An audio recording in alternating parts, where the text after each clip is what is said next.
Yeah, right. Kuri machire ndakubvunza kuti iwewe unozondodana nagungwa. Ndiri shamwari yako. Ndakakudza kuti gungwa mukomana wangu. Waita ena gungwa. Iya kanizoti makarambana. Gungwa chakaramba nagungwa. Ndo zvakandudza. Anoramba nagungwa ini. Dai ndakaramba ndakangokudza. Futi saka ndakaita kuti ndakaramba nagungwa. Saka secret dzako dzese nondudza. Dzese ndokudza. Saka kanandudza kuti makaramba nemhosva. Itori mhosva pakadi wozondibvunza kuti shamwari ndakaita nagungwa. Zvaunomboita kuti wewe nagungwa tikanetsana. Kana kundidi siyana nemunhu wadani naye.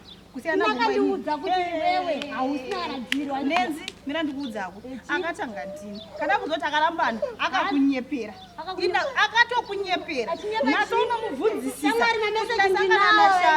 ekuti akarambana nagungwa anonyeba anotonyeba izvezvi mufoneri foneri kuchaji kuti ndinashami panapa vari kutaura chokwadi nagungwa kuonererwa izvo katambode kuonererwa ndisika katambode kuonererwa izvo katambode kuonererwa ndokugungwa utombofi wakaenda kupi naye gungwa nderangu ndikukupa nguva akapedza hakuna chauchaita nagungwa kuzoti akabva kupi yes dzine basa gungwa ndinodangana iwe hausi kuzororwa iwe uri shamwari yangu hatingamboona gungwa tese 3 years akakupedza wangu saka azoya kwandiri tichaona dona kwaishasvika